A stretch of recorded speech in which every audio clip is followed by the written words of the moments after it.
Hello there, welcome to the video. So today I wanted to go over 10 facts about Star Wars Episode 9, The Rise of Skywalker. Now this isn't everyone's favourite movie, but we're going to cover it regardless. We're covering every other Star Wars movie, mainline title.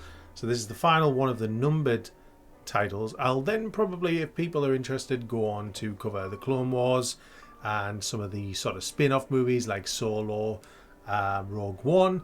But let's get into it. So, fact number 1, Princess Leia. So unfortunately in December of 2016, Carrie Fisher unfortunately left us all and passed away.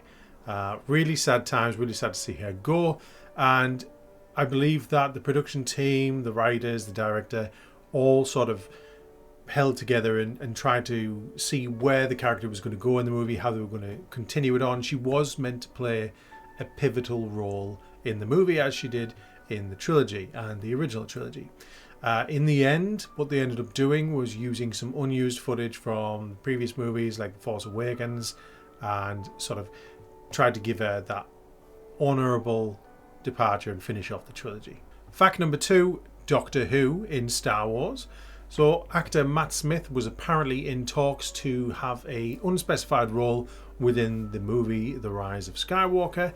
Unfortunately, that never came to pass. I do understand that Matt Smith is going to be in a separate Star Wars project, or at least that's what I've heard. But yeah, that would have been interesting to see Matt Smith in The Rise of the Skywalker. What do you think?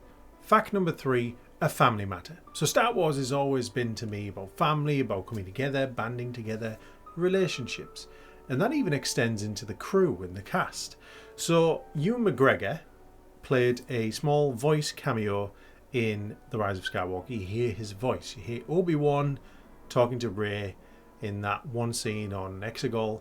But what you might not know is the actor who plays Obi-Wan Kenobi, Ewan McGregor, his uncle actually had a previous role in Star Wars in the original trilogy as Wedge Antilles. And his name is Dennis Lawson. And he returns as a cameo for his character, Wedge Antilles, in The Rise of Skywalker. But it doesn't just stop there, because Billie Lourd, who was Carrie Fisher's daughter, also was in Star Wars The Rise of the Skywalker, sharing the screen with her mother, giving an amazing performance and hitting us right in the feels. Fact number 4, Mark Hamill's secret Star Wars appearance. So in a previous video I told you about Mark voicing another character. It was the little leprechaun thing. And now in Rise of Skywalker, he did the same thing again. He's not credited for this one. And this is Boolio. And Boolio is actually credited as played by Patrick Williams, who is apparently a pseudonym of Hamill's, which apparently is a combination of both of his brothers' names. So there you go. Boolio is Mark Hamill. Patrick Williams is Hamill. Fact number 5, Fortnite had the Emperor first. So somehow Palpatine returned. Somehow. Now the reason we know this is because there is a opening crawl at the beginning of the movie that talks about hearing the Emperor's voice across the galaxy, and it talks about how he returned, yet you don't actually hear that voice. Well, if you played Fortnite, you did. Now I don't play Fortnite, but apparently the trailer and the voice was played in the game in an event prior to the film's release. So if you played Fortnite, you were privy to something that a lot of people who watched the movie didn't get to see or hear. Fact number 6, Dio's voice. So the cute little droid Dio it looks like a hairdryer on wheels. You know the one I'm talking about. Well, apparently he was actually voiced by the director of the movie, J.J. Abrams. Fact number 7, yellow lightsaber. So this is the first time we see a yellow lightsaber on a mainline title like this, on a numbered movie. So originally it was red for the bad guys, blue for the good guys. Then Mace Windu came in with his rockin' bad purple lightsaber. And then in other Star Wars projects, you've seen various colours of the rainbow, from black to white to red to green, all the different colours. Yet yellow, this is the first time we see it in a numbered title. Now, the VFX team have stated that it ties into her optimism, and it's symbolic of her optimism in the future in the Jedi Order. But also, yellow is actually, and I talked about this in a previous video that I did about all the meanings of the different lightsaber colours. Yellow is actually the colour that the Jedi Temple guards used So it could but just be that this is symbolizing that she is a guardian of nature. Maybe that's the colour the Kyber crystal chose for her. So yeah, this is the first time we see the yellow lightsaber. Fact number 8, the return of Mustafar.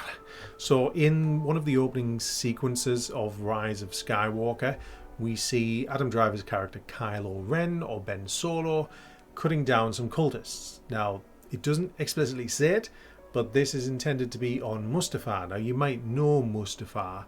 It was made popular in Episode 3, the greatest Star Wars movie, Revenge of the Sith. It's where Obi-Wan and Anakin had their fateful duel, and where Obi-Wan ultimately walked away from Anakin Skywalker, aka Darth Vader. Fact number 9, Force healing, ?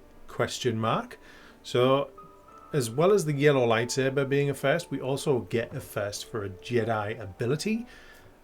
So there's many different Jedi abilities that we get introduced to across the Star Wars universe. The first time you see Force lightning in the original trilogy, and now this is the first time we are seeing Force healing.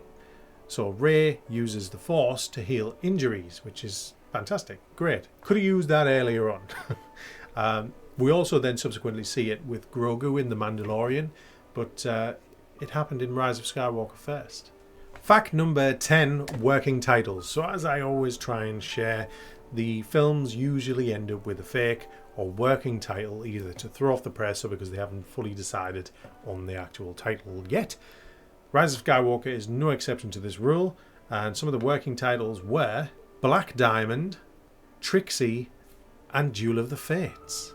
Ultimately, it became Rise of the Skywalker.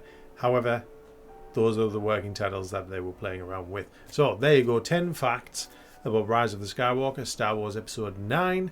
Hope you enjoyed it. Let me know what your favourite fact was down below in the comments. If there's any facts that you have, please feel free to share. May the Force be with you, and I'll see you on the next video. Bye bye.